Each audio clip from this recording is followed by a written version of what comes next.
Okey, kembali lagi bersama dengan tetamu kita pada petang tu dalam Suara 34 Puncak Prestasi bersama dengan Saudara Abdullah.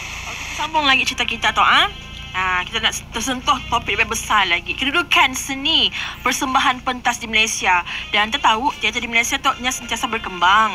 Namun hanya sikit lari daripada cabaran. Sambung lagi cerita kita tu kita nak tersentuh topik lebih besar lagi. Kedudukan seni untuk spesifik lah pementasan teater lah untuk persembahan pementasan teater. Kalau dari perspektif Malaysia, kita di Sarawak sebenarnya mempunyai kumpulan-kumpulan teater yang